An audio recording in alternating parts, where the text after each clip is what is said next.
A woman arrives at the police station to clean, but she immediately notices mistakes in the investigation process. Her mind starts analyzing and realizes that the police have mistaken the victim for the suspect. She changes the label from suspect to victim. The next day, Detective Adam, who is in charge of the case, bursts out in anger, yelling, "Who did this? Who changed our board? A man is dead, our primary suspect is missing. This is not a joke." Fortunately, there are surveillance cameras at the station. Officer Selena mentions that Morgan's involvement in a criminal case could land her in jail.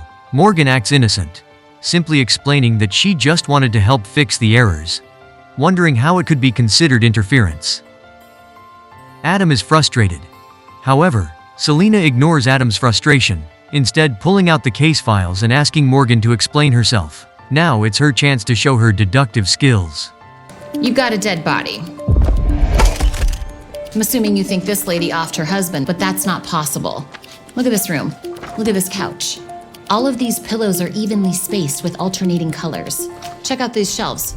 Those objects are perfectly sized. Even the choice of metals is consistent. This house is immaculate. The owner is a tidiness freak, except all of these curtains are fastened with a tie back except for one for some reason. That's odd, isn't it? You're telling me this woman who meticulously arranges her couch pillows doesn't care about her curtains? So the tie back must have been used for something else.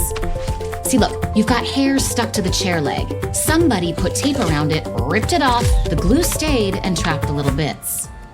That means someone was tied up with the curtain cord and taped to the chair around their ankles. And since there are no marks on the victim's wrist, means there was a third person. We have Lynette tied to the chair, victim on the ground, and our unknown bondage freak who was either kidnapped or bumped off Lynette. Morgan's deduction is flawless, leaving even Adam, a seasoned detective, with no way to argue. But he still wants to counter her, and just as he speaks, a junior officer arrives and confirms. A woman was seen entering the house at the time of the murder. The third person! Even so, Morgan has broken protocol. Adam orders her to be held in a detention room, but he feels uneasy about it. He has to admit that Morgan's deduction is accurate, and they are now forced to restart the investigation, determined to quickly locate the missing individual. Luckily, a security camera near the crime scene captured footage of an Asian woman who was present on the day of the incident. Although she denies involvement and has no alibi, Adam and his team consider her their main suspect. However, Morgan, who is preparing to sign a confidentiality agreement, quickly glances at the footage and immediately notices that the video is not from the day of the incident. It turns out that, in the video, the wind is blowing southeast. But at this time of year, the wind in the city should be blowing northwest. Clearly, this footage was taken months earlier. The method for determining wind direction in the video is quite simple.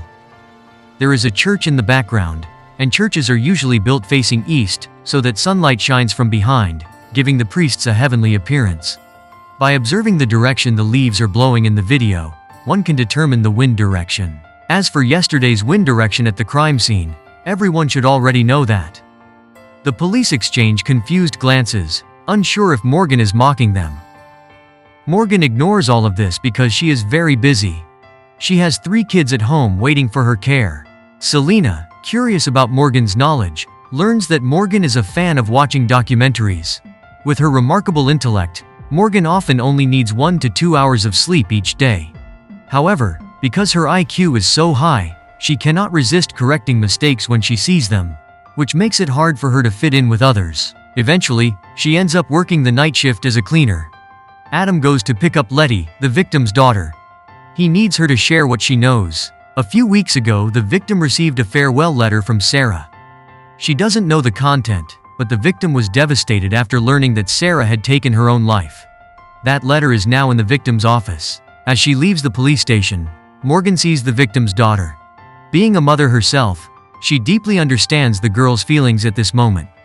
Selena also arrives and tells Morgan that if she agrees to assist with the investigation, she'll find a way to waive the fine and keep Morgan from being detained. After some persuasion, Morgan agrees, not out of fear of the penalty, but because she wants to help the girl who's looking for her mother. As soon as she joins the investigation team, the first thing Morgan does is point out several mistakes in Adam's analysis of the case. If it weren't for Selena's protection, Adam would have already locked Morgan in the holding cell. Later, they go to the victim's sister's house for questioning. Just by glancing at items in the cabinet and a biology essay on the table, Morgan suspects that this woman is hiding something and keeps questioning her alibi. Adam feels frustrated, believing that Morgan is only a consultant while he is the actual detective. They have a loud argument downstairs, and Morgan storms off, but soon finds Adam in the men's restroom. Although she often argues with her colleagues, Morgan never neglects her work. She disguises herself as a cleaning staff member, sneaks into the woman's company, and finds a suspicious letter in the victim's drawer. Adam is stunned by Morgan's actions. He wonders how many documentaries Morgan must have watched, because he knows that evidence obtained this way cannot be used. Adam doesn't even dare to look at the letter, fearing he'll be implicated with Morgan. However, as a responsible officer, Adam still summons the victim's client. Yet this person also has an alibi for the day of the incident, although Morgan completely doubts it. The man claims that he went to a small town that day for a short vacation. However, the town only has a water park and a dance floor. Not exactly the kind of place a business executive would choose. As an advisor, Morgan isn't allowed in the interrogation room, so she can only knock on the door and suggest they ask more about what he did there. But when his lawyer arrives, the police reluctantly release the suspect, leaving Morgan very disappointed. Morgan feels frustrated because the police asked for her help but don't trust her. Adam even sends her home. The next day, Adam reluctantly visits Morgan's house to discuss his doubts. Morgan doesn't hesitate to ask Adam to watch her kids, then starts her analysis. At the victim's sister's house, she noticed many items covered in dust, except for a pair of frog figurines labeled with the name of the tourist town. This suggests that the victim's sister recently visited that town, where the man also went. It can't just be a coincidence. After dropping her kids off at school, Morgan and Adam go to the victim's house. She remembers that there was a photo on the victim's daughter's phone from 3 days before the incident, showing flowers that were still fresh. But in the police scene photo, the flowers had wilted. These flowers usually stay fresh for 4 or 5 days. Connecting this with the victim's sister's profession as a biologist and the man's job as a security technology expert, they realize the two may have adjusted the room's temperature to alter the time of death, creating an alibi. They didn't harm the other person because she was the victim's sister, likely out of affection. The tourist spot they visited wasn't random. It's where the sisters grew up. The police quickly locate the missing victim, who is found alive but tied up in a cabin. The case is successfully solved, and Morgan receives an official job offer from the police. After some thought, she declines because she doesn't want to be away from her family. Still, Selena promises to keep the position open for her. Adam also respects Morgan's decision. Watching the mother and daughter reunite, Morgan feels happy that she has helped someone, and thinks maybe this is the right job for her. If I work for you, you work for me too. I need you to find someone. His name is Roman Sinquera, and he vanished 15 years ago. A man falls from the rooftop onto his own car. In the initial investigation, Adam thinks he might have accidentally slipped while dancing, or that it was a possible suicide. But Morgan just smiles without saying anything, not wanting to hurt Adam's pride. By looking at the way the car is maintained, it's clear the owner cared a lot about it. If he intended to take his own life, would he destroy his beloved car? When they arrive at the scene, Morgan notices the direction in which the phone holder fell, and finds evidence that the police missed.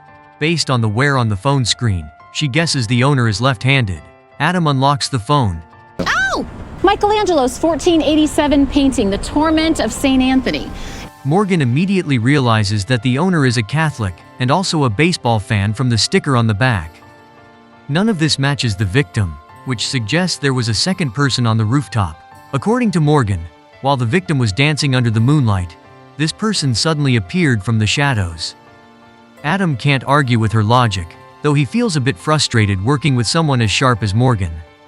When they arrive at the hospital to visit the victim, Morgan immediately notices that 2 of the victim's friends are left-handed. One is wearing a cross pendant, and there's a man with a tattoo of baseball stitches on his arm. Adam immediately brings him to the station. Faced with questioning, the suspect, Roland, denies pushing the victim, insisting they were very close friends. Morgan, frustrated outside the door, loudly says that just checking the phone would show Roland was on the rooftop last night. Faced with undeniable evidence, Roland admits he went to the rooftop, but insists that a shadowy figure pushed the victim. The police don't believe him, as his words seem baseless and the camera only captured the victim's car entering the alley, with no one else around. Morgan glances over the documents and starts thinking. While everyone dismisses the idea of a third person, Morgan proposes a different theory. He might. What'd you guys do with Damien's car? To confirm, she wants to examine the car again. In the trunk, the police find some paint marks. But since the victim was a car painter, no one paid attention to it. Morgan suggests that a third person could have hidden in the trunk to enter the scene without being caught on camera. Adam objects, pointing out that the trunk has been modified for safety, and anyone inside wouldn't be able to open it on their own. Morgan just smiles and asks him to check the trunk. While Adam is preparing to dismiss her theory, the trunk suddenly opens. Morgan laughs and steps out, explaining that the safety latch was tampered with. This explains why a well-maintained car had unusual paint marks. The third person was actually a co-worker of the victim at the repair shop. Adam has to admit that once again, Morgan was a great help. The two go to the repair shop, but it's clear that Adam doesn't get along with the staff there. Even after showing his police badge, no one pays him much attention. In the end, Morgan has to step in. Besides working as a cleaner, she has done many blue-collar jobs, so with just a few friendly words, she gets them comfortable enough to open up. After chatting for a while, the co-workers express sympathy for the victim, confirming that he was very friendly and had no conflicts with anyone, just as Roland said. When they return to the station and report back, Selena seems surprised, wondering why, with two people going to investigate, Adam didn't gather any information himself. Adam, slightly embarrassed, says that there's no need to investigate so deeply. Just verifying the alibi is enough. While they're in a meeting, the neighboring crime unit needs support for a robbery case. Beggars can't be choosers. I'll take anyone, except the cleaning lady. Morgan rolls her eyes but stays silent. After going home, she and her daughter look at paintings by Roman, her husband who disappeared 15 years ago. However, her daughter, feeling rebellious, insists that her father abandoned them. Although Morgan is very smart, she's at a loss about how to handle her daughter's rebellious attitude. Looking at the paintings, she suddenly remembers a detail related to the case. In the middle of the night, she drags Adam to the scene to reenact the situation. Based on their positions, if the attacker wanted to push the victim, he would have had to hide behind a nearby stone wall and wait until the victim turned his back. Hearing this, Adam starts to feel frustrated, thinking he already knew that detail. But the next detail catches his attention. Morgan explains an astronomical phenomenon called the opposition effect. The opposition effect is an astronomical phenomenon during the first and last quarter phases of the moon cycle. That is when the moon is at a 90-degree angle to the sun, and that's when it's at its brightest. On the night of the incident, this phenomenon happened by chance. Because of this, the attacker's vision was blurred by the bright moonlight and couldn't see clearly who he was pushing. This led the attacker to mistakenly harm the victim, who was well-liked by many. And since Roland is still alive, there's a chance the attacker might try again. Morgan and Adam quickly call Roland, but the music is too loud, so they can't communicate. Morgan checks the song and finds that only one bar plays that song. They immediately drive there. Even though they know the location, finding Roland in the bar is not easy. Morgan convinces the workers from the repair shop to help search. However, they arrive too late. When they find Roland, he has already passed away, with a wound on his abdomen, showing that the attacker was someone he knew. The police arrive quickly and secure the scene. Morgan is quiet. It's the first time she has witnessed someone lose their life in front of her.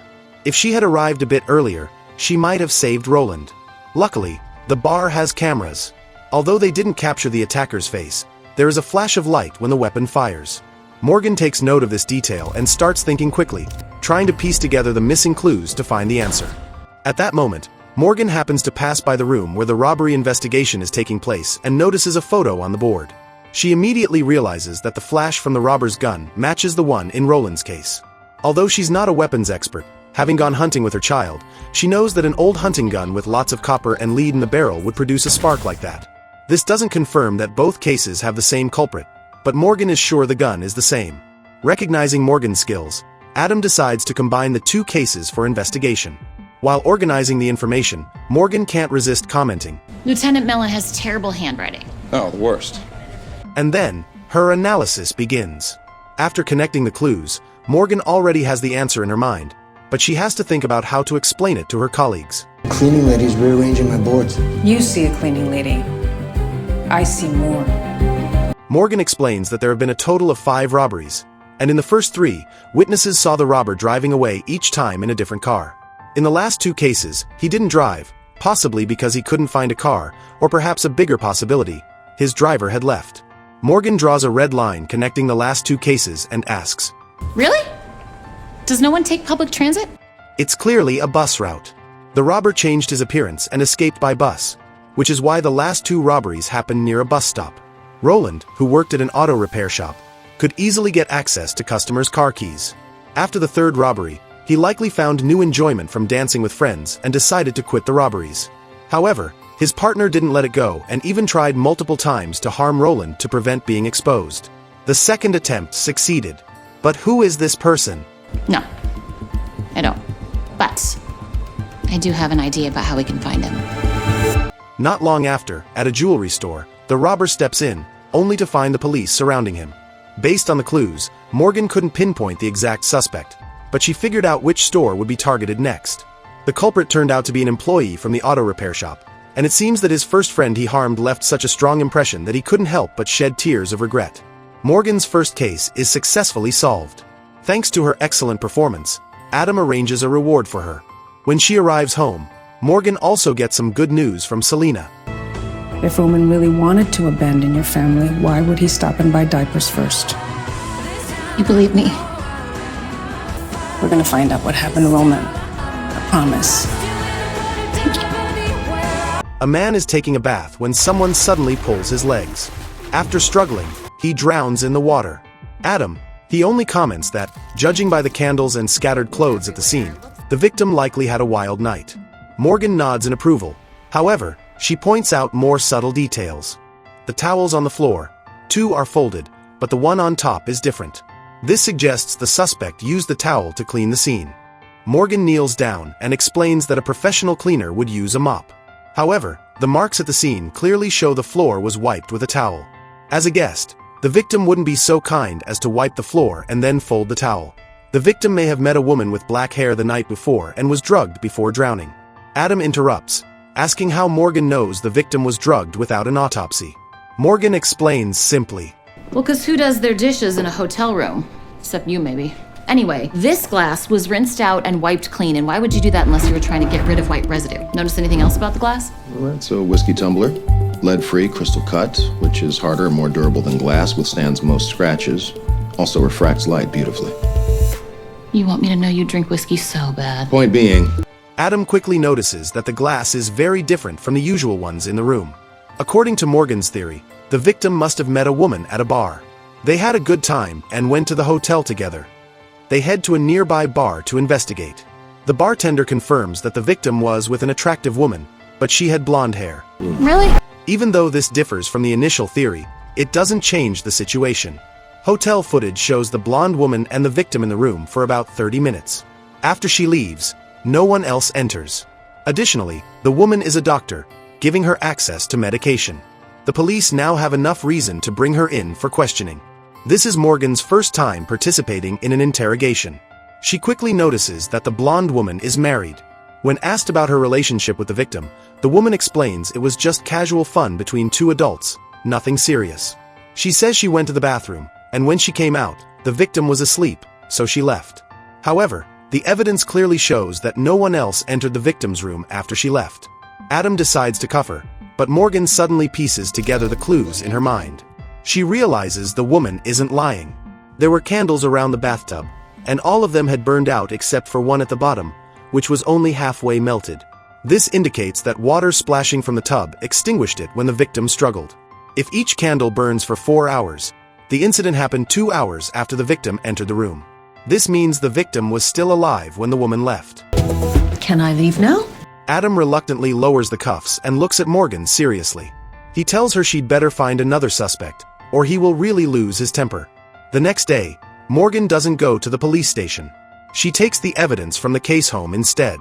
She hopes her son, who has inherited her sharp mind, can help find clues about the suspect. Adam immediately shows up at Morgan's house, trying to control his anger. Taking evidence home is already against the rules, but letting someone else touch it, even with gloves, is still a violation. However, Morgan doesn't feel she did anything wrong. Everyone brings work home these days. She's doing unpaid overtime, so why is Adam still unhappy? Adam explains that the rules exist for a reason. If anyone finds out the evidence was taken out of the police station, it can't be used in court anymore. Luckily, Morgan has made a new discovery. The stitching on the victim's pants is unique. Only tailors in Madagascar use this technique. In that area, diagonal stitching is considered bad luck. Adam doesn't see how the stitching connects to the suspect, but agrees to search for the right tailors.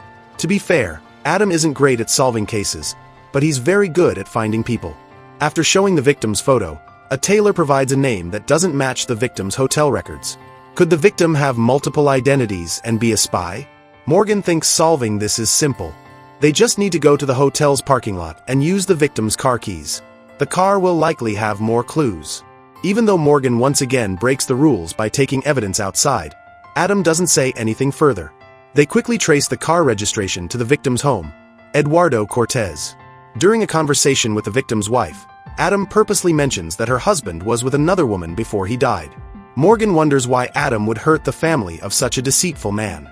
Morgan is very smart, but she's not as skilled as Adam in questioning or handling emotions. Adam uses a photo of the woman to check if the wife knows her, ruling out jealousy as a motive. Clearly, both Adam and Morgan have things to learn from each other. Next, they need to figure out why the victim used a fake identity and how the suspect avoided security cameras to enter the room. From the crime scene photos, Morgan notices the window is open. Could the suspect have climbed in through the window? Adam immediately objects, as the room is on the 4th floor. Still, they need to check. At the window ledge, they find a layer of makeup powder. The rough wall surface suggests the suspect may have climbed through the window to get inside. After confirming how the suspect entered, they discover a new clue. The victim's account recently received $200,000. As a taxi driver, he couldn't have earned that much money. Following the money trail, they visit a retirement home and meet the person who transferred the funds. Shockingly, the woman claims she was engaged to the victim and was planning a honeymoon in Mexico. Her son is furious, knowing his mother was scammed. They now confirm the victim's true identity, a con artist who deceived women to steal their money. Morgan later returns to visit the victim's daughter, who has just lost her father. In a photo of the mother and daughter, Morgan notices a strange tattoo. Morgan arranges to meet Adam at a bar and orders a drink for him. Adam is surprised. They haven't known each other for long, so how does Morgan know what he likes? It turns out that after working as a janitor at the police station for a month, Morgan has learned to figure out people's personalities based on their trash. She probably knows Adam better than he knows himself. When the bartender brings the drink, Morgan points out the tattoo from the photo of the victim. It's a snake, identical to the one on the bartender's wrist. Adam turns to the bartender with a serious look. Sensing danger, the bartender tries to escape. But Adam, as always, is excellent at catching people. Put the gun down. Soon, the bartender is restrained and taken to the police station. Adam, however, is still furious. If Morgan knew the bartender was suspicious, why didn't she inform him earlier? How can someone as smart as you are do so many stupid things? They have a heated argument. Morgan, frustrated by being criticized by someone she sees as less intelligent, declares she will quit. Adam, still angry, questions whether the police can solve any cases without her. Back at the station, Adam interrogates the bartender. The bartender insists he is not the killer. His role was only to help the victim find wealthy, vulnerable women. He explains that he and the victim met in prison, which is why they have matching tattoos. When the case hits a dead end, Morgan shows up at the station the next morning with a smile. She's not someone who gives up easily. Morgan points out that the bartender has long nails, which doesn't match someone capable of climbing to the 4th floor. Last night, Adam interrupted her before she could explain that the real suspect must have short nails and be skilled at climbing. The elderly woman's son from the care home fits this description. He owns climbing gear and has the ability to scale the building and attack the victim, drowning him afterward. His motive was to avenge his mother. When Adam orders his arrest, Morgan adds that they need to arrest one more person. The hotel window is normally locked. The suspect must have had an accomplice inside who opened the window and spiked the victim's drink. This person is the doctor they arrested earlier in the case. Finally, the case is solved. That day, the elderly woman's son planned to expose the victim scam but accidentally met the doctor. After hearing what his mother went through, the doctor also wanted revenge. The two teamed up and carefully planned what they thought was the perfect way to punish the victim. They didn't believe they were doing anything wrong. To them, Killing a scammer who preyed on the elderly and women was doing society a favor. However, despite being a scammer, the victim was still a loving father to his daughter. After the accomplices are arrested, Morgan apologizes to Adam. She admits that she sometimes lets her emotions take over and says things in the heat of the moment. To show her sincerity, Morgan bakes a cake for Adam, knowing it's his favorite. Morgan notices something strange about the plants in front of her. The garden owner planted cucumbers and tomatoes together. These two plants don't grow well together and compete for nutrients. A basic mistake like this shouldn't happen to an expert. Realizing something, Morgan kneels down to inspect the plants. She finds that they haven't even taken root. What are you saying, Morgan? I think this space was empty until Wendell moved all these plants in here within the last few days. But you just said that he would never do that. Yeah, he wouldn't, unless he had a reason, something to hide. Or someone. They immediately start digging and discover a body buried beneath the soil. Not long ago, a woman named Mia came to the police station to report that her 2 daughters might be missing. Her ex-husband had picked them up, but she couldn't contact him. He seemed to have vanished. After the divorce, they fight for custody. Adding to the complexity, Mia's wealthy father, John, holds a deep grudge against her ex-husband. The police later find that the man purchases a cabin in the woods. When they arrive to investigate, they witness the scene from the beginning of the case. According to forensics, the man is dead for about 12 hours. A cafe owner tells the police that the victim argues with a woman the day before. The woman is around 30, with long hair and glasses. At the scene, the police find a hidden photo inside a book. Find out. Shortly after, Morgan and the team visit Mia's house. Hearing the news, the family appears confused. While Adam questions Mia, Morgan wanders around the house and chats with the housekeeper. Morgan learns that the victim isn't as bad as the rumors suggest. He treats the children very well. Last weekend, the housekeeper even sees him leaving John's office. Back at the station, Morgan reviews documents and notices something odd in the custody case. The report claims that the victim gives the children unhealthy snacks, which doesn't make sense for someone who grows his own vegetables and fruits. This is just one of many inconsistencies. Hearing this, Adam remembers something. After a simple search, he identifies the woman who argues with the victim. It is Sarah, someone responsible for risk assessments and writing reports. Sarah insists that she works fairly and without bias. But after a quick look, Morgan notices some clues. Overdue bills pile on the table, something Morgan is all too familiar with. Sarah's personal items are all bargain purchases. But what stands out is a wreath hanging on a picture frame. The wreath contains fresh berries from the Mokihana plant, native to the island of Kauai. A trip to Kauai is a luxury for someone in Sarah's situation. How comfy are those super soft slippers at a luxury 5-star resort? Geez, I wonder what the A could possibly stand for. Sarah's expression changes immediately. Just as Morgan suspects, Sarah can't afford such extravagances. It turns out that a billionaire invites her to the resort in exchange for falsifying the risk report. The slippers she wears are disposable ones from that hotel. Exposed, Sarah confesses everything. She meets with the victim that day because he discovers some dark secrets and plans to expose John, hoping to win back custody. Bribed, Sarah refuses to help and walks away. The billionaire John now becomes the prime suspect. However, John's bodyguard testifies that they worked together until 10 p.m. that night. How was traffic? Bad. Traffic's always bad. Those tickets from the toll? No, fast pass. Yeah, write down your make and model. We'll check the cameras. Or you could just skip to the truth, Curtis. Did Mr. Ashford pressure you to lie? Curtis. He did. I don't know where Mr. Ashford was last night, but I didn't drive him anywhere. At the same time, Morgan notices some scratches on a cabinet, sparking a new theory. According to the housekeeper, she saw the victim coming out of John's office. Morgan prints a document using the office printer and sees that the pink smudge on the paper matches the one found on the photo from the victim's home. Although Morgan doubts John would harm the children, they realize he is definitely involved. Adam discovers that the man in the photo is a local Supreme Court judge. This judge has repeatedly helped John build hotels in protected areas. If these actions are investigated, they will be impossible to cover up.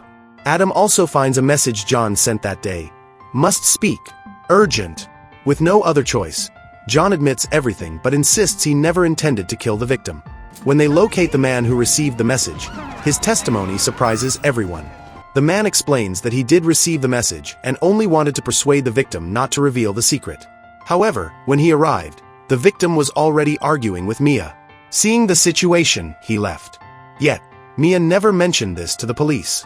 As a mother herself, Morgan wants to believe Mia. But Mia's sudden unreachability complicates things. That night, when Morgan returns home, she sees news about the missing girls on TV. The images spark an idea. The scratches on the cabinet were caused by someone moving a Buddha statue. The purpose of moving the statue was to unlock the cabinet. However, nothing inside was missing. This means one thing: something inside had been replaced. Morgan goes to an antique shop and finds Mia there, selling items. How did you know I'd be here? Well, Google tells me that this guy is an expert in Chinese antiques and your mom loves China. Honestly, I think your family's hogging all the books on the subject. So tell me, am I correct that the Ming at your parents' house is a fake? Because it had a little boy playing Colin Maillard on it, and that wouldn't exactly be historically accurate, would it? Well, no, it's not, because Colin Maillard became a hit in the 16th century, so little boys wouldn't be playing it in the Ming. You know what? It doesn't matter. That's not the point. The point is, the Ming at your parents' house is not real because you put a fake in there to replace the real one, which is right here. So tell me, Mia, why do you need so much cash? Exposed, Mia no longer hides the truth. She admits she received a call from a stranger saying her daughters had been kidnapped. The caller demanded $200,000 and warned her not to contact the police. Mia couldn't tell her father because she knew he would insist on reporting it. Left with no choice, she came up with a plan: sell some antiques to gather the money. Morgan informs Adam about the situation. Together, they accompany Mia to the drop-off point. However, after taking the money, the kidnapper refuses to release the girls. Fortunately, Adam had placed a tracker in the bag. They chase the suspect but stop when he sets the car on fire. Worried the girls might be in the trunk, they prioritize rescuing them. When they open the trunk, they find it empty. Meanwhile, the suspect escapes. After extinguishing the fire, Morgan inspects the car. She notices the suspect is relatively short. Turning on the car radio, she hears a gambling program, sparking a new idea. Morgan now knows who the real kidnapper is. Despite plenty of shade, he parked directly in the sun, right in front of the mansion. Morgan realizes this spot aligned perfectly with Mia's room. The driver could watch Mia from the car. It's clear he secretly admired her.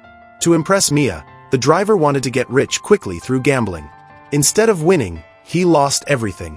Desperate, he resorted to kidnapping. His plan was not only to get ransom money but also to win Mia's heart when she was most vulnerable. Wendell didn't deserve Mia. Just as Morgan suspects, Curtis confesses without remorse. When asked why he didn't release the girls after getting the money, he says they escaped on their own that morning. However, since the place where they were held is deep in the forest, the girls are now missing again. Upon hearing this, the police launch a wide search. Meanwhile, Morgan finds a survival guide in the victim's house. Following the first rule: go toward the sunrise or follow migrating birds, which means heading north. Soon, they find walnut shells along the path. Rule number 2, feed off forest resources. Rule number 3, indicate your presence with a recognizable sign. Over here! This way! And take shelter while you wait for help. Finally, they reach the girls, safe and in each other's embrace. A few hours earlier, a veterinary assistant was giving a special medication to a lizard. He placed the lizard back in its glass enclosure. When he bent down to pick something up and looked up again, the lizard was gone. The assistant grabbed a flashlight and searched everywhere. Suddenly, he saw Dr. Monica, the veterinarian, lying dead on the floor. Terrified, the assistant screamed, while the lizard crawled over some printed papers scattered on the ground. Every page had the word "murder" printed on it. Adam and Morgan arrive at the scene. The victim is Monica, a veterinarian who specializes in exotic animals. She is single, has no children, and does not have any outstanding loans. However, the laser printer next to the body prints multiple pages, all with the word "murder." There are red welts and a rash on the victim's hands. At this point, Adam looks for a sink to wash his hands. Meanwhile, Morgan walks around the clinic. A tranquilizer gun hangs on a door nearby. The room contains many reptiles. Morgan notices a poison dart frog inside a glass enclosure labeled Wilma. On the opposite side, another label reads Fred, but the enclosure is empty. The lock on the glass lid is open. Adam prepares to wash his hands. The victim's wrist, the trash can, and the paper towels. Morgan rushes to stop Adam from using the sink, but it is too late. Thinking quickly, Morgan grabs the tranquilizer gun. I said wait! Morgan tries to stop Adam from using the hand sanitizer because it contains poison. It can paralyze or even kill him. The victim was poisoned by the dart frog. It caused full body paralysis, leaving her unable to call for help or write. She could only shout, "Murder, murder." The laser printer nearby is voice-activated, so it kept printing the word, murder. In the aquatic area, there were originally 2 dart frogs named Wilma and Fred. Now, one is missing, and the lock on the enclosure is open. This proves someone took one frog out. The red welts and rash on the victim's hands show an allergic reaction to the neurotoxin. The poison from the dart frog was added to the hand sanitizer. Monica used it and accidentally poisoned herself.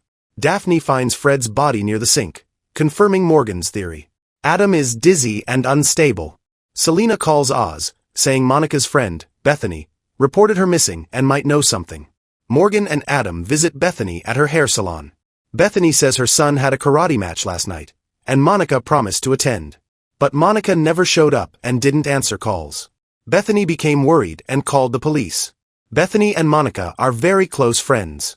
They met 2 years ago in a yoga class and often went hiking together. Bethany's son liked Monica, and their families became good friends. Bethany explains that during breakfast yesterday, Monica seemed anxious, as if her meeting with a man had gone wrong. But Bethany had never heard about Monica having a boyfriend. At that moment, Bethany's husband and son come home. Hearing about Monica's death, the boy is very upset. Did that man hurt her? Everyone wonders who he is. The boy recalls that a few days ago, he and his mom visited Monica's vet clinic. While his mom went to get coffee, a man came in and argued with Monica before storming out angrily. The boy is immediately taken to the police station to help create a sketch of the suspect. But how can a child describe the features of that person? Seeing that the boy likes Marvel comics, Oz asks the boy to describe which superhero the man looks like the most. Hearing this, the boy says the man has a beard and looks very much like Tony Stark. Monica's parents also arrive at the police station. They say their relationship with Monica has been distant. 12 years ago, Monica ran away from home and never contacted them again. Selena shows them the sketch of the suspect. They recognize him and become very angry. The man's name is Shane Sigier, the person who convinced Monica to leave home. At that time, Monica was 16, and Shane was 22. Monica's parents warned her not to date him, but she didn't listen. Shane once tried to rob a convenience store while wearing flip-flops and tripped, getting caught on the spot. Selena checks Shane's records but finds no mention of the flip-flop incident. However, Shane did serve time for robbery. The important detail is that he was released just last month. When asked about Monica's death, Shane shows no surprise. He claims they broke up after he went to prison. Why did Shane meet and argue with Monica 5 days before she was killed? Shane says he just wanted to catch up, but Monica had forgotten about him. Morgan believes Shane wanted to rekindle their relationship after being released. However, Monica was now a successful veterinarian and had no interest in him, leading to an argument. Morgan thinks Shane might have planned the murder after the rejection. Shane is currently under house arrest and wearing an ankle monitor. After his release, he got a job as a gym trainer near the beach. On the night of the incident, he never left the gym. The police checked the monitor's data and confirmed Shane didn't leave the gym that night, ruling out his involvement in the crime. Morgan suggests that Monica's parents might be involved due to their strained relationship. Adam disagrees. Well, I've been doing this for a little while, and I can tell you that filicide is one of the rarest forms of murder. This comment makes Morgan reflect on her own doubts about her 16-year-old daughter. Recently, her daughter had invited a male friend over for the night. What's worse, Morgan discovered her daughter secretly taking some kind of pills. Searching her daughter's room, Morgan found a pack of contraceptives hidden under the pillow. Morgan is shocked. Her daughter is only 16. Following advice from a driving instructor, Morgan decides not to react harshly but to find a way to have an honest conversation with her daughter. Previously, the clinic had a 5-star rating for its professional and dedicated service. However, over the past 6 months, business has declined, and many negative reviews have appeared. One user, Asmodeus, left several insulting comments and demanded compensation for Monica. Using the IP address, the police quickly identify the person. He owns a tattoo shop. When informed about Monica's death, he seems delighted. She killed Fernanda. Okay, that's crazy. Asmodeus owns a Peruvian spider named Fernanda. Recently, he took Fernanda to Monica's clinic for a checkup. Monica told him to go home and wait for a call. Later, Monica called and said Fernanda had a serious infectious disease and had to be put down immediately. Other customers experienced similar situations. He insists he was at the tattoo shop that day and has an alibi. He also shares that while following Monica to demand answers, he noticed she frequently visited an apartment in Hollywood. Meanwhile, Morgan returns to the station and sees someone has ordered food from a restaurant. She immediately remembers Monica also ordered from that restaurant. However, the delivery address was in Hollywood, even though her home is near the clinic, miles away. Why would Monica order food to such a distant location? Did she have another home there? Daphne and Oz get the address from Asmodeus and head there immediately. When they arrive, they see a man pulling out what looks like a gun and walking inside. They rush in, only to find the man holding an electric drill. Morgan and Adam also show up. It turns out the man is a locksmith they called to unlock the door. The two teams realize they've misunderstood each other, creating a funny situation. When the door opens, the room is filled with exotic animals, including parrots, sparrows, lizards, beetles, and a python. There is also a Peruvian spider labeled Fernanda. It turns out Fernanda was never put down. Monica was using her job as a veterinarian to smuggle animals. These animals are very valuable. Morgan finds a photo of Monica with Bethany's son. Adam discovers a piece of paper that looks like a code sheet, full of strange symbols and numbers. Morgan decodes it and finds out it's not about animal transactions. It's data about a house, including size, location, and price. But why did she have to keep it a secret and write it in code? Morgan and Adam ask a real estate agent. The agent says Monica was interested in buying a mobile home in Orlando to live with her boyfriend. However, the agent never met her boyfriend. Oh, I don't think she had a man in her life. Bees. The garden of the house has flowers exactly like those at Bethany's hair salon, attracting many bees. The salon sign also has a bee on it because Bethany loves flowers and bees. Monica bought the house so Bethany could grow flowers, showing that Monica didn't like men but liked women. She wanted to build a home and run away with Bethany. Morgan and Adam return to the hair salon. Bethany admits she loves Monica. Monica promised that after buying the house, she would take Bethany and her son away. However, Bethany didn't know the house money came from Monica's smuggling of animals. Monica also stole pets from customers and sold them to others. Bethany thought Monica's clinic was successful and didn't know the truth. Who would be the most upset if his wife ran away with their son? Of course, the husband. Bethany is shocked and insists her husband is kind and couldn't kill anyone. Bethany's husband admits he knew about his wife's relationship with Monica but denies killing anyone. Oz searches Bethany's husband's toolbox and finds a book about poisonous animals. Bethany's husband still denies everything. Oz opens the book to the page about poisonous frogs. There are also coffee stains, suggesting Bethany's husband stayed up late studying how to use poisonous frogs to harm someone. All right, I did it. I killed Monica. The case seems to be over, and everyone is happy to finish their shift. However, Morgan feels something is wrong. First, Bethany's husband confessed too quickly, and the timeline doesn't match. Second, Bethany said she met Monica 2 years ago and became friends. But in the photo of Monica with Bethany's son, the boy is wearing a yellow karate belt. Now, he has a purple belt. This process takes at least 2 years, meaning Monica was watching him before meeting Bethany. Morgan still doesn't understand why Monica did that. She decides to take her kids shopping and stops by the convenience store where Shane once committed a robbery. Shane, clumsy as ever, tried to rob the store wearing flip-flops. He slipped, shot a bottle of water by accident, and fell hard, knocking himself out. What's strange is that the police at the time claimed they had to struggle to catch Shane. But how did Monica's father know about Shane slipping and passing out? She takes her kids to the beach gym to find Shane. Morgan suspects Shane wasn't the only one involved in the robbery.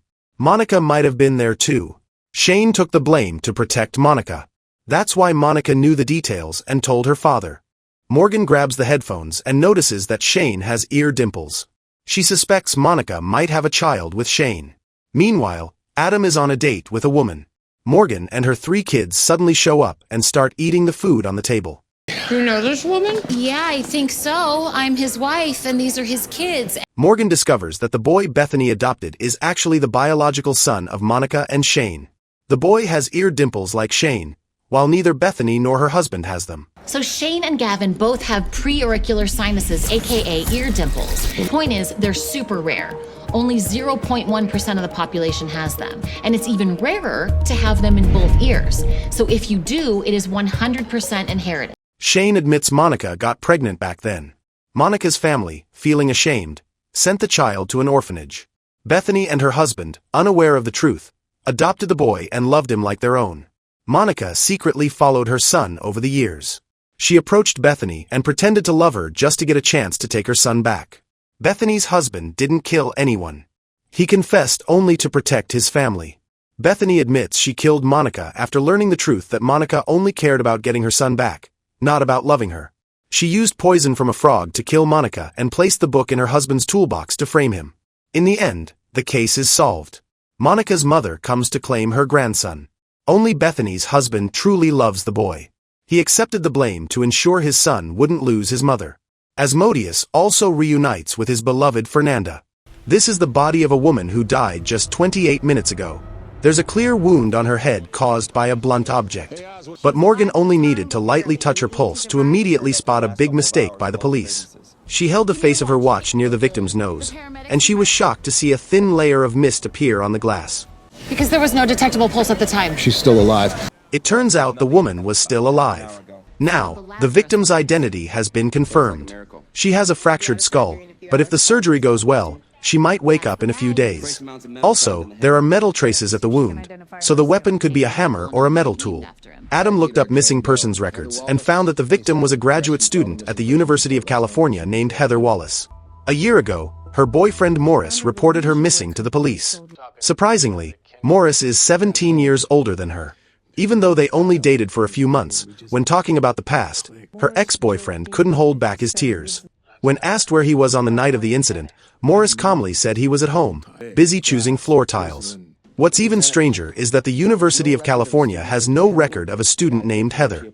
But when they checked her fingerprints, the victim's real name turned out to be Penny Hall. Could it be that Morris found out he was being lied to, so he attacked her on the beach out of revenge? It's clear that figuring out the victim's true identity will make it easier to find the killer. Morgan and Adam went to Penny's apartment. According to the landlord, Penny's boyfriend was killed 2 years ago, but it seems Morris had no idea about this. What secret is hidden behind this case? At that moment, Morgan noticed a designer bag on the sofa. It wasn't cheap. She found lots of expensive high heels in the closet, which didn't match the modest apartment Penny was renting. Even more surprising, Penny's credit card statements showed no big purchases. But the most shocking thing was that she was spending $2,500 a month to rent a billboard. When Morgan looked through the pile of luxury clothes, she found a clue hidden behind them. It turns out the victim had a close connection to her dead boyfriend, Lucas Phillips. Could have something to do with that. Penny had done everything she could to investigate Lucas's death, even renting a billboard to gather leads. It was an unsolved case. Lucas was suspected of being robbed and murdered on the beach. The cause of death was also a hard blow to the back of his head with a blunt object. But oddly, Penny's diamond necklace was still untouched, which might prove Lucas wasn't killed in a robbery. It's even possible that the person who killed him was the same one who attacked Penny. On Lucas's hair, there were tiny grains of rice, but this detail wasn't mentioned in the case file. This could only mean two things. Either the victim had just been to a wedding, or he liked sifting rice for fun. Also, Lucas used to be a tennis coach at a beach club. The killer might be one of the club's members. Clearly, Penny didn't have enough money to join the club as a member. So, she came up with a plan to use a fake identity and date Morris. That way, she could sneak into the club and investigate her boyfriend's death. Morgan and Adam went to the club to meet two brothers who inherited their grandfather's business. The younger brother admitted he knew Penny because she was Morris's girlfriend. As for Lucas, they said he used to be a tennis coach there. Everything seemed normal, with nothing suspicious. But two things caught Morgan's attention. First, the younger brother didn't want to cooperate with the police. Second, the club manager had a bruised eye. Morgan learned that the day before, a stranger was trying to sell drugs. The manager tried to stop him but got beaten up and left with a black eye. If this person was kicked out of the beach before Penny was attacked, he could be the killer, or at least an important witness. Luckily, the manager still remembered the guy's name. Cameron Smith, also known as Swizz. They happened to notice the name on a surfboard matched the one the manager mentioned. After questioning him, They learned that this man had indeed talked to Penny the previous night, but he only warned her to stop following him, as if he were the one who killed her boyfriend. The meeting happened around 9 p.m., before he went into the club. Plus, he wasn't selling anything illegal. He was there to collect money from the club owner. Right then, Adam got news that Penny had woken up. Morgan and Adam rushed to the hospital. Morris was still by her bedside, not caring about the past, continuing to look after Penny. They learned that the night before, Penny had received a call with a lead. The caller said he had witnessed her boyfriend's death. But when Penny arrived at the beach, someone knocked her out from behind. Now, the only thing she had left was the necklace, a keepsake Lucas gave her a week before he died. More importantly, Lucas had a conflict with the younger brother of the club owner, and he was suspended from his job afterward. But getting close to this younger brother wasn't easy since he was heavily protected by the club owner. Morgan and Adam returned to the club. But the older brother made an excuse, saying his younger brother was busy negotiating with a sponsor. Morgan noticed that the brother's office was full of souvenirs. Soon after, they met a beautiful woman. Surprisingly, she was wearing a necklace identical to the one Penny had. But Morgan realized the diamond on this woman's necklace was actually just cheap moissanite. Moissanite is a natural silicon carbide, discovered by French scientists in a meteor crater. It's hard for most people to tell it apart from a real diamond. The woman didn't know who Penny was, but she knew Lucas. I gave the real one to Lucas. It turns out this woman was having an affair with the customer service manager, the younger brother of the club owner, Blaine Wilson. Even more shocking, her husband was a city council member. If this affair came to light, the club could lose its liquor license. Lucas had discovered this secret. To keep him quiet, the woman gave him an expensive necklace. To avoid her husband noticing, she bought a fake necklace to wear in front of him. Putting everything together, the motive for the murder might be that the younger brother was afraid of the affair being exposed, so he killed Lucas. But what about the rice grains found in the victim's hair? Morgan noticed that the victim's shorts were wet, but his hair was dry. If he was killed at 10 p.m., his body should have been on the beach all night. The tide comes in twice a day, once in the afternoon and once around 1 or 2 a.m. So, when the body was found the next morning, it should have been completely soaked by the sea. Clearly, the beach wasn't the original crime scene. The killer put the body in a suitcase, waited for the tide to go out, and then secretly moved it to the beach to fake the scene. Now, the suspect pointed back to the person Penny had suspected from the start. But since the crime happened 2 years ago, finding evidence was incredibly difficult. They spent a whole day investigating but still couldn't find any solid clues. However, as Morgan left Adam's house, the flashing lights outside sparked an idea. She immediately turned back and knocked on her colleague's door. It turns out the killer was the club owner himself. Back in the late 1870s, someone tried to invent a bright light for surgery but accidentally created a snow globe as a souvenir. And that snow globe was the murder weapon. The inventor tested many materials, and rice grains turned out to be the best floating material. Also, there were traces of glycol in the victim's nasal cavity, a chemical used in antifreeze, which is the liquid inside snow globes. Plus, in the club owner's office, there were souvenirs from Mediterranean trips, but the one from Greece was missing. Morgan figured that the victim had discovered the younger brother was involved in drug dealing and fraud. So he gave the club owner an ultimatum. Fix it, or he'd go to the police. To protect his brother and the club's reputation, the older brother killed him by grabbing the snow globe and hitting him hard on the back of the head. Not expecting Penny to keep investigating, he decided to attack her to cover his tracks. However, these theories still lacked solid proof. They needed to make the club owner confess. So, Morgan came up with a plan. The police suddenly stormed into the club, and the owner panicked, immediately looking at the security cameras. But when they burst into his office, he was already gone. Morgan remembered a photo of the two brothers, along with the locations in the pictures Penny had stored in her closet. I think I know where he's heading. They raced to the beach, where the older brother was standing on a cliff. He wanted to end it all. It was his younger brother's advice that stopped him from taking his secrets to the grave. Both cases were finally solved, and Penny got the answers she'd been searching for. That night, Morgan had planned to go on a date, but the police chief called her. It turns out there was new progress in the disappearance of her first husband, Roman. Before he went missing, Roman had met several times with a man named Gio Conforth, but Morgan had never heard of him. Though Gio had no criminal record, after some digging, they found he was a very shady individual, operating on the edge of the law, specializing in helping people fight over certain assets. So we're working on a plan to get him here. Set up an interview, get some answers. This Geo sounds like a hard guy to find. He is. But you found him, didn't you? I did. At a glance, Morgan sizes up the accident scene and helps the police pinpoint the vehicle involved. She doesn't just deduce the brand and color. She even narrows down the year of manufacture. A witness claims the engine roared like an airplane, which instantly reminds her of the author behind the 007 spy novels. Her colleagues stand there, stunned. Morgan finally delivers her answer. Bond felt he was in a low-flying plane rather than an automobile as he accelerated the Jensen. The Jensen Interceptor had a Chrysler V8 engine, loud as hell, like a plane taking off. The paint scrape on the victim's watch matches the distinct blue undercoat of a Jensen. The wheelbase is only 69 inches, way too short for a typical American sports car. So, the hit-and-run vehicle has to be a Jensen Interceptor, and its color is a deep magenta blue. If Morgan is right, the car is likely stashed in the parking lot of the apartment complex across the street. To avoid getting caught, the culprit likely hid it close by. After some searching, a covered vehicle in the lot catches their eye. Ta-da! That's a Jensen Interceptor. The front bumper is dented, paint chipped, but the license plate is missing. The victim, a famous sports commentator, draws heavy media attention to the case.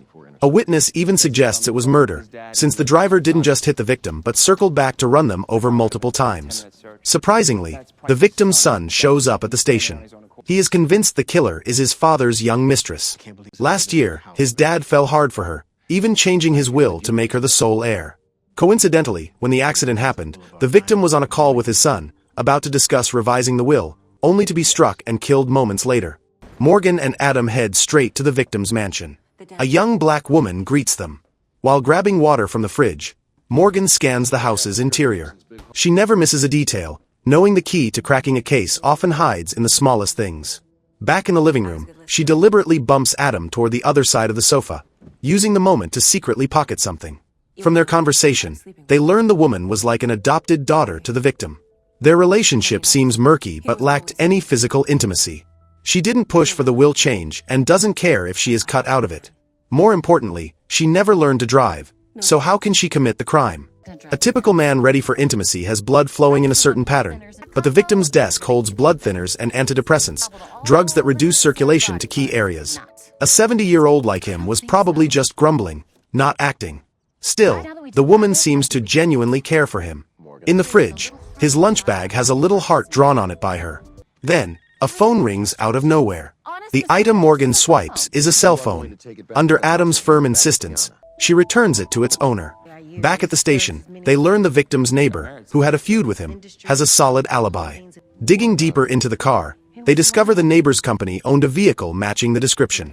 The police move to arrest him, but the neighbor is thrilled, not nervous. A classic car collector with 4 vintage rides, he said his magenta blue Jensen Interceptor was stolen the previous week. Then he recalls something crucial. The victim often went on car club trips. During those, the neighbor noticed a motorcyclist sneaking into the victim's garage. On one trip, the victim stayed home, and 2 minutes later, the neighbor saw the biker speeding out of the garage, half-dressed. Morgan reviews the surveillance footage and realizes this is their killer.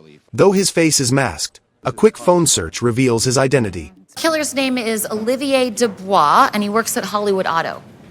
The woman's missed call comes from an auto shop, and Morgan knows mechanics can be smooth talkers. Plus, the suspect's shoes sport a bold logo from a famous French brand, hinting at his fashion sense. Most telling, he stands 6 feet 5 inches tall. Each brick in the footage is 20 centimeters, and he measures about 9.5 bricks, roughly 193 centimeters or 6 feet 5 inches. Auto shops post their mechanics' photos online, and Morgan, with her keen eye, figures a guy wearing those shoes isn't a greasy mechanic. That leaves one young, handsome guy. And who would the woman date? Naturally, the tall, 6'5" guy. The motive is shockingly simple. When the victim caught his girlfriend cheating, he flew into a rage and kicked the mechanic out. Burning with resentment, the mechanic knew about the victim's legal spat with the neighbor. He stole the neighbor's vintage car to stage the murder as a hit and run, framing the unlucky neighbor. He fled the scene, leaving the police to point fingers at the wrong guy. Morgan and Adam head to the auto shop to confront him, but the suspect bolts at the sight of them. Adam springs into action, tackling him with a slick move, ensuring he can't escape. The truth comes to light. Why does the woman lie? She knows the police will eventually track down the mechanic, and if caught, he'll be deported to France over visa issues. She genuinely loves both men but never expects things to end this way. To ease her guilt, she gives up her inheritance. This allows the victim's son to fund a school transfer for his autistic adopted sister. At the press conference after the case, Morgan, as a police consultant, earns public recognition for the first time. But what thrills her more is news about her missing husband. The police chief tracks down a mysterious broker tied to her husband for the past 15 years. That night, Morgan tails a stranger to a church. She watches him enter, a strange unease stirring in her chest. She feels adrift, unsure of what awaits her. At a park, kids play on the slide. One child goes down the slide but disappears. The second child follows, and soon all the kids scream inside the slide. A man rushes over to check and pulls out the body of a woman. Morgan unlocks the victim's phone and finds a key clue the police overlooked. There are 8 unread messages, enough to confirm the victim worked as a hired nanny. Oddly, her contacts list has no emergency numbers or anyone saved as a parent or relative. The coroner concludes the victim died from a heavy blow to the head. But why did she die inside a park slide? Morgan and Detective Adam jump into action. Their first stop is the home of the family who sent the urgent messages pushing the nanny to get to work. The husband suddenly recalls that recently, the nanny noticed something strange.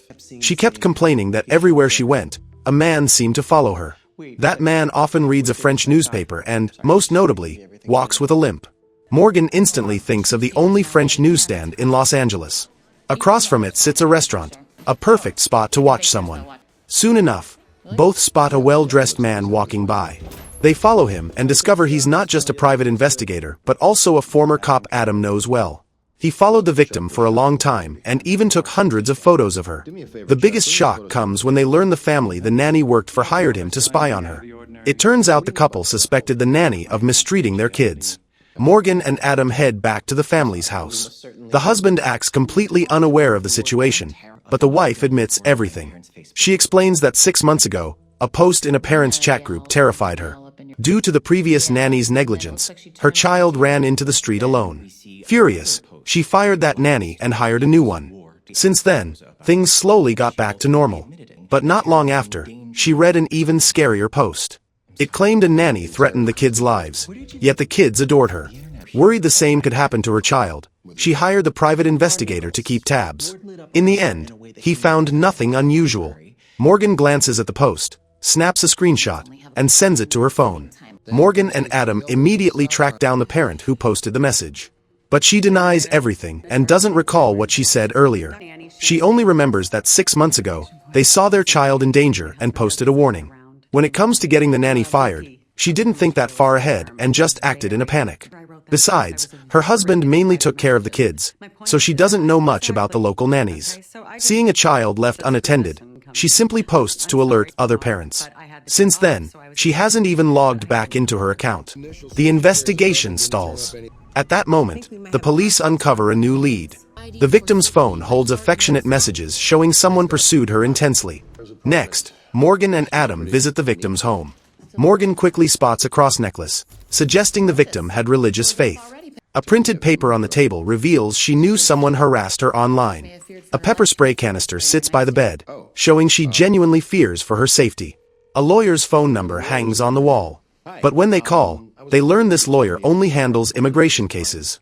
A schedule on the calendar shows that on the night she was killed, the victim planned to go to church. Still, no evidence yet points to the family or the poster as the killer. So they shift their focus to the person pursuing the victim. In the trash, they find a flyer advertising him. Even more surprising, when they meet, the guy flat out says he knows who the killer is. It turns out the victim once nannied for his kids. He stood outside her house, singing love songs through a loudspeaker to win her over. But at that moment, a married man named Mark showed up and stopped him from pursuing her. After a harsh rejection, he believes Mark killed the victim out of jealousy. At the same time, while reviewing the private investigator's photos, Morgan and Adam notice a key detail. The victim shared a close bond with Mark, and he holds a baseball bat that matches the murder weapon's shape. Even more, Morgan notices the nanny wears Mark's sports jacket. Could this be a secret romance? And could that be the real reason behind the murder? It turns out Mark plays for a baseball team from Seattle. Plus, he knows the family of the woman who posted the accusation against the nanny. But after digging deeper, they find the nanny simply borrowed Mark's jacket because it was cold. The suspicious-looking baseball bat is actually just a plastic toy for the kids. The two only met by chance while taking kids to the park. At most, they're casual acquaintances. Now, the investigation hits another dead end. Luckily, they uncover a crucial clue in the private investigator's photos. It turns out the local nannies are very close, spending nearly every day caring for kids together. Plus, the coroner finds no defensive wounds on the victim's body. This suggests the killer is likely someone she knew. So Morgan and Adam return to the park and question the group of nannies again. This time, Morgan notices all their lunchboxes have color-coded labels. But suspiciously, they all insist the victim only had one friend, Mark. Yet one day, Mark's wife showed up, yelling at both the victim and Mark, leading to a huge fight. These scattered clues still don't fully connect, especially since all the suspects have alibis. Right then, the police receive an unexpected call, turning the case in an unpredictable direction. It turns out the account that posted the negative claims about the victim used fake personal info. They immediately go back to the woman who posted the claims, Mark's wife. But when questioned, she just gives a bitter smile, saying her argument with her husband was only about their home's flooring. That answer clearly doesn't help the case. However, Morgan spots something suspicious. All the negative posts about the nanny appear between noon and 1 p.m. This is exactly when the nannies usually take their break. If they think the other way around, who could infiltrate a parents' group full of complaints about nannies? It can only be the nannies themselves, faking the account. They impersonated the woman who posted, spreading false rumors about their colleague. The victim faced false criminal accusations from a baseless claim. Worse, she lowered the standard pay rate and, most importantly, replaced their friend. Each child's lunchbox has a Spice Girls sticker, showing the 5 nannies formed a tight-knit group. Morgan uncovers a key detail at the employer's house. The lunchbox of the previously fired nanny still sits in the kitchen cabinet. This proves the victim didn't want to use that lunchbox and was isolated from the nanny group. In the group, the Russian nanny is the killer. In Russian, the days of the week don't use capitalization, and the writing style has a unique flair. Plus, the way they make the sign of the cross differs. Catholics use all 5 fingers, moving from left to right across the chest. Eastern Orthodox Christians use 3 fingers, moving from right shoulder to left. The killer belongs to the latter group, while the victim was a devout Catholic. Also, the 2 denominations follow different calendars. The day the victim marked the cross on her calendar, September 27th, shows it wasn't a day for church prayer but a visit to the killer's house. She discovered the other nanny was the one spreading bad rumors about her online. Earlier, she consulted a lawyer and planned to sue the killer for identity theft. The park sits just a street away from the church, and the victim confronted the killer right there. But as she turned away, the killer struck her hard on the head. Though she didn't die on the spot, in her panic and fear of being chased, the victim tried to escape and hid in the slide. But due to massive blood loss, she didn't survive. After the interrogation, the other nannies finally confess everything to protect themselves.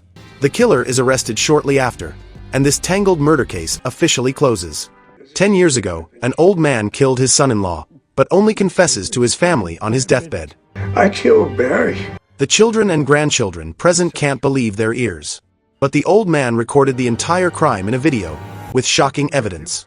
News quickly spreads to the police station, and the 2 officers who handled the case back then open champagne to celebrate.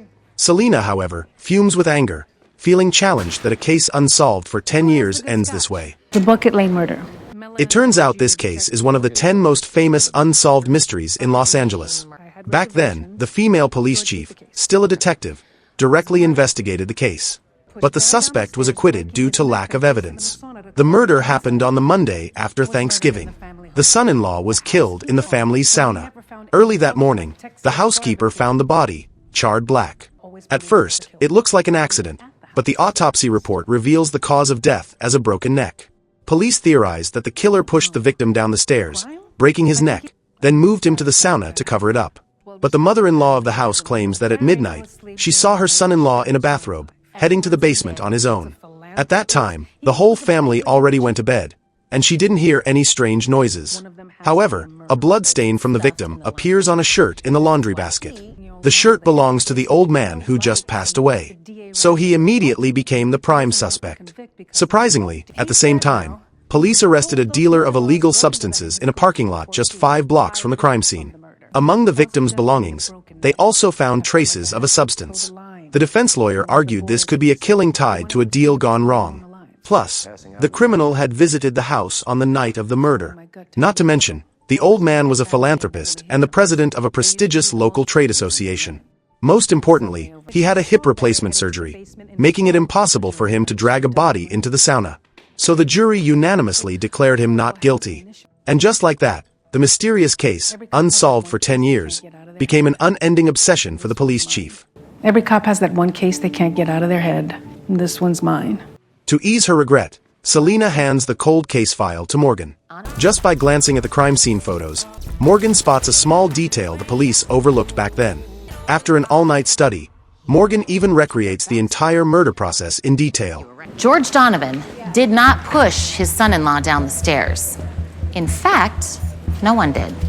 It turns out the killer hears the victim showering in the hallway bathroom and sneaks in quietly. He finds a hairdryer, which matches the autopsy report showing the victim suffered a heart attack. The killer knows this well, plugs the hairdryer into the outlet, and throws it straight into the tub. The victim dies instantly from the electric shock, but at that moment, the outlet catches fire. The killer quickly puts out the fire but can't avoid leaving traces of a murder.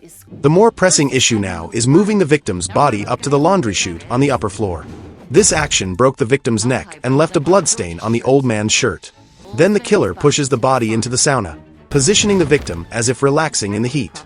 Finally, he places an empty wine bottle nearby, staging the scene as a drunken accident. And that is how Barry Johnson met his maker. Her colleagues stand there, stunned. A case unsolved for 10 years gets cracked by a consultant in just one night. No one expects Morgan to also find solid evidence. It turns out the burned outlet in the room was replaced with a different electrical panel. Not only that, the killer deliberately replaced several wallpaper sections to cleverly hide the burn marks. But here's the thing.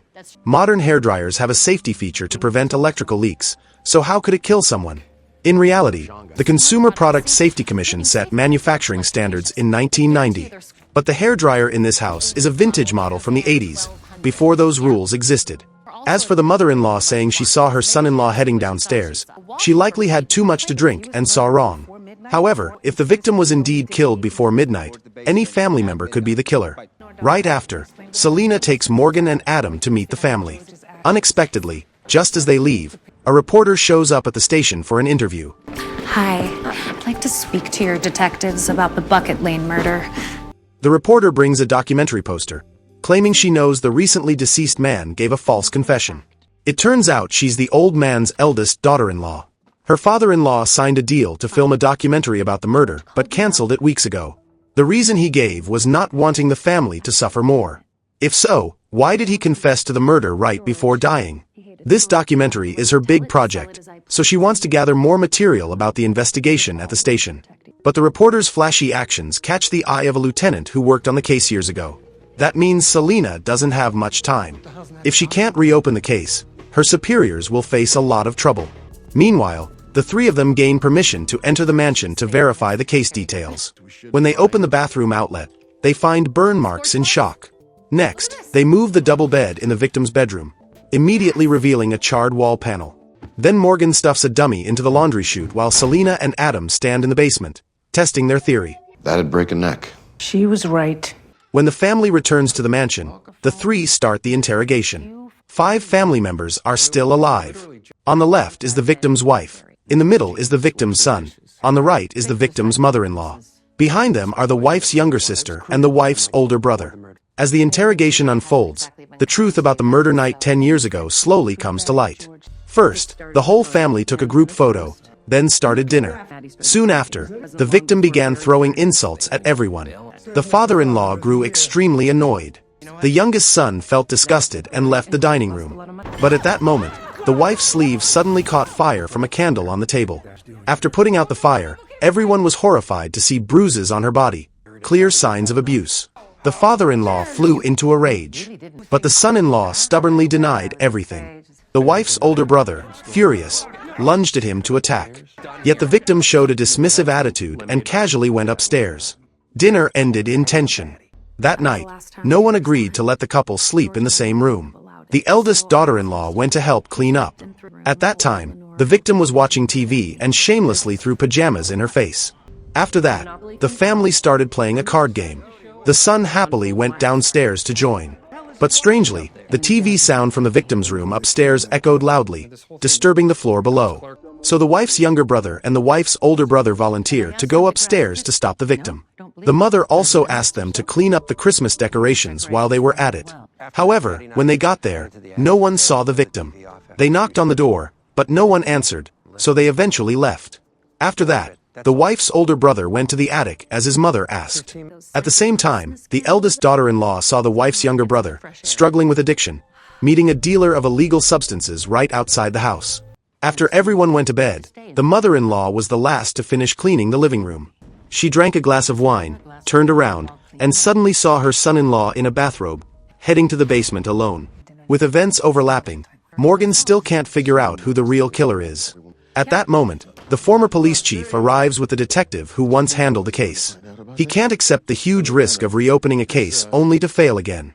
If that happens, the entire police station will face a storm of public backlash. Right then, Morgan gets a sudden idea. Looking at the remote control, she suddenly figures out the killer's true identity. Lieutenant. Yeah. I know who did it. Then, in front of the police station leaders and the victim's family, Morgan finally reveals the answer. It turns out the mother-in-law truly saw wrong. The person in the bathrobe heading to the basement wasn't the son-in-law, because the victim was killed before midnight. The real killer is the son, the one who seemed the most harmless. Having long known his father abused his mother, he decided to end it once and for all. While hiding upstairs, he overheard his father showering in the bathroom. Seeing this as the perfect chance, he quietly grabbed the hairdryer, plugged it in, and threw it into the tub. He expected his father to die instantly, but what he didn't anticipate was the outlet catching fire. So he quickly changed his plan. First, he dragged his father's body to the laundry chute and threw it down. Then he went back to clean up all traces of the fire. Next, he calmly went downstairs and joined the family card game. This created a perfect alibi. At midnight, under his grandmother's watch, he sneaked to the basement. The mother-in-law only saw the bathrobe and didn't realize it wasn't her son-in-law wearing it.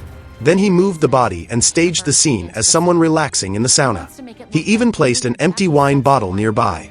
Finally, he adjusted the sauna's temperature setting, thinking everything was perfect. He didn't forget to hang the bathrobe on the rack outside. But he didn't expect that the fall from the chute would break his father's neck. This caused a drop of blood to splatter on his grandfather's shirt. With such airtight reasoning, can he still deny it? The son's mother immediately protests, saying her son played games all night. Plus, her husband was still watching TV so loudly back then. But Morgan's next explanation completely breaks the son's mental defense. It turns out the TV remote in the house uses radio frequency, with a wider and more flexible range. While playing cards with the family, he kept changing the TV channels upstairs, making everyone think his father was still there. At this point, the son finally lowers his head and admits his crime. He long wanted to tell the truth, but his grandfather spent his whole life protecting him. This left him living in guilt and self-blame, to the point of becoming a failure. But he didn't know that back then. He was still a minor. With a good lawyer, he might have only faced 3 years in jail. And so, the case that lingered for 10 years is finally solved. Morgan's skills also earn recognition from the police chief. This further proves that Selena's project to recruit special consultants is absolutely the right move. That evening, after work, Morgan suddenly notices a 5-star badge on her jacket. A man on a plane sips wine while his pet dog jumps into his lap for a pet. Right after landing, the man suddenly struggles to breathe, foams at the mouth, and passes away. A tech mogul was poisoned right on the plane. But as soon as the police start investigating, the FBI jumps in to take over the case. Their reasoning is that all crimes in U.S. airspace fall under FBI jurisdiction. Morgan, however, stresses that determining jurisdiction right now seems a bit rushed. The victim's blood vessels burst, and that cause simply couldn't happen on the plane. FBI agent Ronnie questions her. Who are you? Morgan. She's a consultant. The two sides quickly form separate investigation teams. Adam insists on bringing the body back for examination, while Morgan wants to board the plane to check the scene, but the FBI firmly blocks her. Adam doesn't want to escalate tensions, so he reluctantly leads Morgan away from the scene. Still, they don't give up on the investigation. The victim founded an internet company, and the social media platform he created always stirred controversy, even impacting politics with statements made on it. At that moment, FBI agent Ronnie unexpectedly approaches them. It turns out he used to be a colleague when he worked here, and now he wants the police's initial findings. With the shared goal of solving the case, the three head to the coroner's office. There, the coroner finds a small mark on the victim's neck, like a needle prick. Based on the manner of death, it's highly likely the victim was poisoned with a type of toxin from the anthrax family. To identify the exact toxin, they need to transfer the body to the FBI lab for further testing. Next, the team moves to question the victim's security team. On the surface, they don't seem suspicious, but a detailed schedule reveals a key lead. It turns out they didn't shadow the victim 24/7 like everyone assumed. Once, the victim went to Orange County and stayed in a hotel for 2 hours for a secret meeting, leaving his security team to wait outside in the car. Morgan suddenly finds a USB in the victim's jacket pocket, and oddly, it definitely doesn't belong to him. Back in high school, the victim made his first tech breakthrough, designing a high-capacity flash drive. Plus, his company still produces this device, so logically, he wouldn't use a competitor's product. Morgan immediately wants to check the USB's contents. But as soon as she plugs it into the office computer, the entire system gets infected with a virus. This further proves the USB's owner had close contact with the victim and is likely the prime suspect. When it comes to tracking people, this is the FBI's specialty. Morgan and Adam quickly head to their analysis department. Surprisingly, the FBI's crime data expert makes a bold claim. The killer is likely a white, single, unemployed man. Most importantly, he has the skills to easily approach the victim. Doesn't that mean the killer is a professional assassin? Do you have something you want to add? Well, I don't have any formal training in profiling. We know. The atmosphere grows tense, but Morgan doesn't back down. Considering the victim's controversial stance on tech, she believes the killer must deeply hate him, a tech-hating nerd. He might be an extremist against advanced tech, furious at what the victim's company has done. This case feels more like a personal grudge. Morgan's gut instinct completely contradicts the FBI's professional analysis. Surprisingly, results come in quickly. The tech team just found a suspicious man in the surveillance footage. He secretly slipped the USB into the victim's pocket. Facial recognition identifies him as an unemployed young drifter. But after questioning, the guy with glasses admits he just wanted the victim's attention. He found a security flaw in the victim's company system, so he deliberately planted the USB virus to prove his skills, hoping to pitch cybersecurity services and make money. He's just a hacker looking for a job, completely unaware that the victim was poisoned. Still, his statement isn't enough to convince the FBI. As the vehicle carrying the body reaches a red light intersection, a man in black, holding a gun, approaches, taps on the window, and pulls the driver onto the road. He's masked, quickly checks the body, then plants a remote-controlled bomb in the car. The case hasn't even been solved, and the victim's body explodes into pieces. The FBI nearly loses it, tensions rising to the point of a near brawl at the station. Luckily, Morgan steps in, reminding everyone to focus on more important clues. The victim's 2-hour secret meeting before his death, and who could create such a deadly poison? To research the toxin, they need to use the FBI's database. But Ronnie still doubts Morgan's abilities. At that moment, Adam, fed up, suggests a bet. And if we come up empty, we'll back off the case. The sooner they cut ties, the better for solving the case. So Ronnie happily agrees. Over a dozen toxicology experts could have made this poison. Plus, the data to sift through amounts to several terabytes. This is no small challenge for Morgan. She works tirelessly through the night and finally finds a breakthrough. She discovers a toxicologist named Kenneth Sutton, who resigned 3 years ago after his daughter passed away. Since then, he lives in seclusion, completely cut off from the outside world. The reason his daughter passed away was online harassment, and coincidentally, it happened on the social platform the victim developed. Clearly, this is the motive for the crime. The key detail is that Kenneth only left his house once last week, just to visit the cemetery and lay flowers for his loved one. But when reviewing surveillance footage, Morgan notices Sutton wears gloves while placing flowers on his daughter's grave, but not on others' graves. This event aligns with the timing of the crime, just 2 days before the victim was killed. This suggests the poison was likely hidden cleverly in the flower bouquet, and the killer could have retrieved it to commit the crime. Right away, the two rush to the suspect's house. They catch Kenneth just as he returns home. Realizing he's been exposed, he panics and bolts down the stairs. Adam and Morgan immediately chase after him. An unexpected accident happens.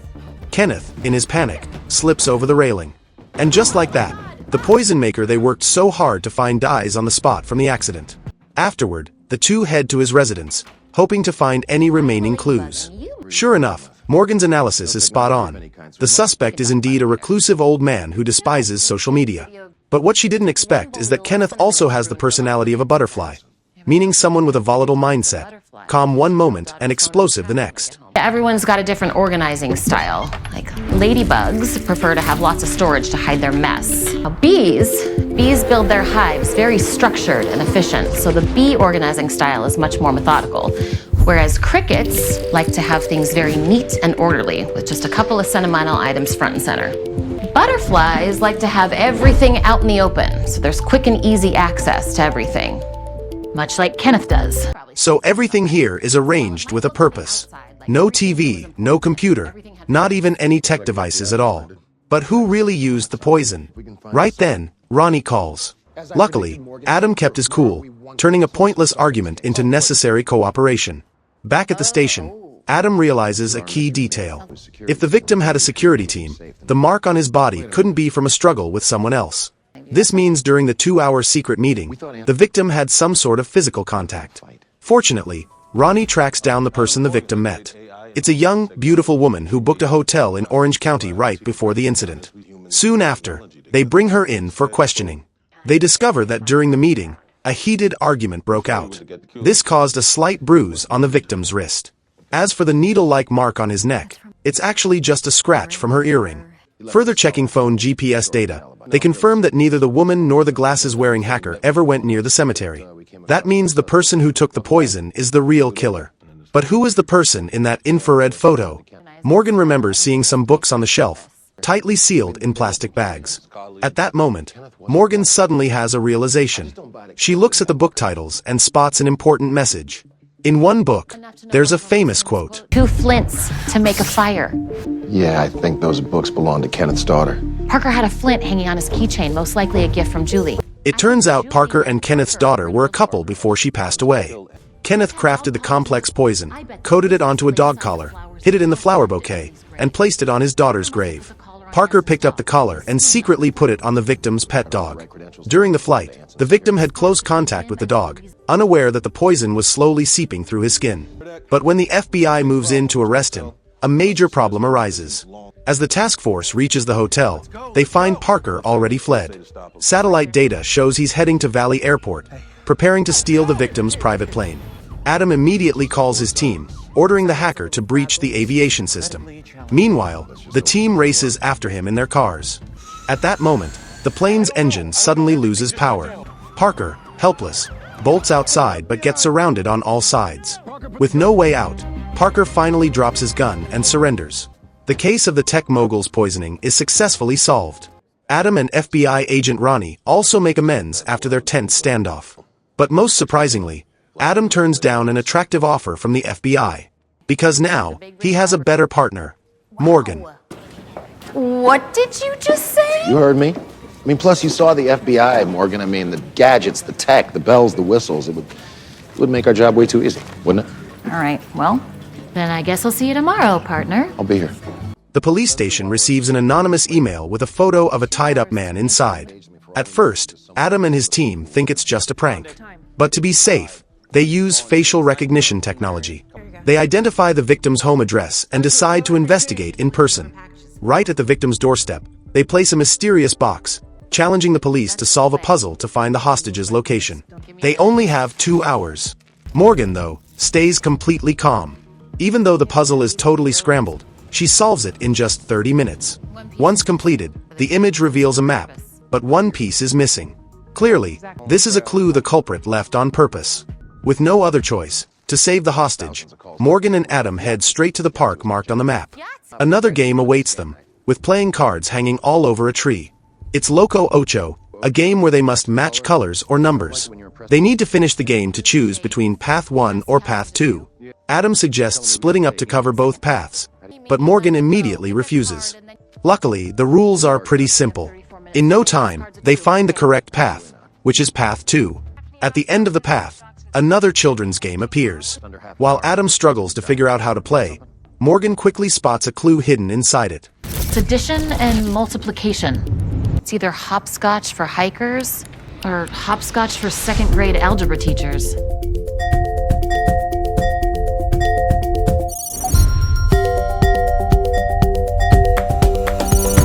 It's azimuth and elevation. Telling us where to go? No, telling us where to look. They just need to adjust the horizontal direction, vertical angle, and height correctly. This leads them to the next clue left by the kidnapper, the Valley Days storage facility. Remember the photo of the tied-up hostage? It's pitch black around him, with only the camera flash providing light. The hostage is clearly being held in a storage unit. Using the rental records, they quickly find the severely injured man among a row of small rooms. After being rushed to the hospital, the man says he never saw the kidnapper's face. The kidnapper just kept forcing him to play all sorts of games. But he was so terrified that he couldn't even hold the cards. In the end, the kidnapper bluntly turned him into a pawn in a deadly game with the police. Morgan feels a headache coming on with this case. The culprit leaves no obvious gaps and has no clear motive. With the case still stalled, Selena suggests everyone take a break. Since no one died, the team can attend the police awards party tomorrow night. But before Morgan can even shop for a dress, the police get a report from the hotel hosting the event. Someone placed 3 dolls in the hotel hallway. They have provocative messages written on them. Clearly another riddle set by the culprit. The fun has just begun. Since this area is outside the surveillance camera's range and the crowd is too large, the police can't identify the suspect. Morgan carefully examines each doll, even checking the soles of their shoes, but finds no clues. There's no way this is just a simple threat. At that moment, Oz, standing behind, hesitantly speaks up. It turns out he knows the victim from the previous case. They both attended a support group for people who lost loved ones. The victim only mentioned the storage unit during a meeting, meaning the kidnapper is likely a member of the group too. But since Oz rarely attended, he can't recall everyone's faces. He and Daphne meet with the group leader, who reveals a man named David once talked about childhood games he played with his sister. But since his sister passed away, he had no one to play with anymore. A few days ago, David invited the group to a bar to play games, but no one accepted. It's likely that, after being rejected, David took out his frustration on the support group members. As the suspect emerges, Oz plans to call a sketch artist to draw David's face, but the group leader suddenly mentions something odd. A girl named Sierra, who never missed a meeting, suddenly goes silent today. She doesn't answer her phone or reply to messages. Oz immediately senses something's wrong and alerts the police. Upon receiving the news, Morgan rushes to Sierra's house. But when she steps inside, she finds the room in complete chaos. Clearly, before being kidnapped, Sierra fought back hard. Why would someone place a bookshelf right in front of the door? The only explanation is that someone moved it on purpose. Morgan turns off all the lights in the room and pulls the curtains shut. You can't tell in the dark. What's something that you can't see in the dark that you can in the light? Other than everything? Morgan recalls that Sierra is a sign language interpreter. Plus, the word tell doesn't just mean to speak. It can also mean to direct or reveal something. Sierra's an ASL interpreter. Maybe that's why he chose her. You can't tell in the dark means you can't talk in the dark, right? You know who can't talk in the dark? People who are deaf, because you have to be able to see sign language in order to use it. The dolls. You see their hands? They're all telling us something in sign language. Each hand gesture on the dolls represents a letter. Morgan quickly tries different arrangements in her head and finally cracks the correct answer. Pico X1. That's the name of an art gallery that announced its closure a few days ago and is now up for rent. The police team springs into action and quickly finds Sierra locked in the gallery's safe. But due to the safe's sealing mechanism, the oxygen inside is nearly gone. Luckily, the clue for the password is pretty clear, hidden in a children's game painting on the wall. Game has different names all over the world. The oldest one here being knuckle bones in Central Asia. They used goat and sheep bones as the game pieces, 10 total.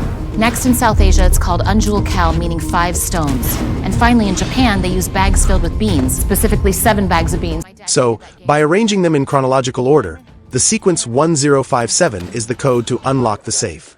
As the safe door swings open, Sierra is rescued safely. Though Morgan wins again, she knows one thing for sure. The culprit is obsessed with games. After losing 2 rounds in a row, he'll definitely want to turn the tables. She hopes the police will cancel tonight's awards ceremony. But Selena firmly refuses. It only happens once every 4 years. How can they cancel it over a kidnapper? Morgan at home, feeling helpless. The only comfort is that her ex-husband and kids, knowing how hard she works, specially bought her a dress for the party. That night, when Morgan shows up at the event looking stunning, Adam can't help but admire her. Turns out his colleague cleans up pretty nicely. But as darkness falls, a masked figure stalks Oz. Oz puts his key in the car, and the airbag suddenly deploys, knocking him out. Daphne is the first to notice Oz is missing. She goes to his building to search but only finds a silk tie on his car, along with an hourglass. On it, a note reads Marco. Clearly, this is David's third game. But this time, the clues are too scarce. Even with Morgan's brilliance, she can only deduce from Marco and the silk tie, linking it to Marco Polo, where polo could also mean warrior. But in Los Angeles, there are thousands of clubs named Warrior. Finding someone hidden so well is nearly impossible. Luckily, Daphne makes a major breakthrough. From the first game until now, David always uses different fonts for his messages. By taking the first letter of each font name and arranging them chronologically, they form a new word. Roca, yes! The person named Roca is actually a famous architect. Though he designed many houses in Los Angeles, only one has a pool. The team races to the scene. They find Oz on the verge of suffocating under the pool. Since both female officers are in formal dresses, Adam steps in. He dives in, struggles to unlock the chains on Oz, and finally pulls him to safety. After a tense resuscitation, Oz finally regains his breathing. This means the police win the final game. But a few days later, Oz looks up the property records and tracks down David. Oddly, that person was arrested and jailed months ago. He couldn't possibly have committed the crimes.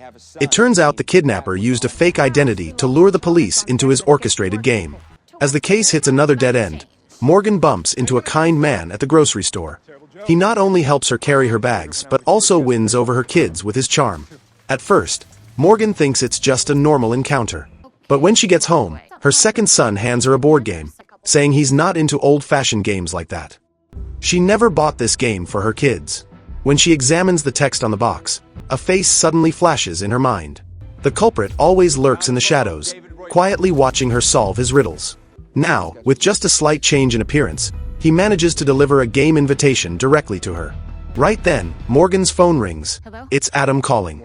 He just looked up some information. Morgan S. husband, Roman, might still be alive.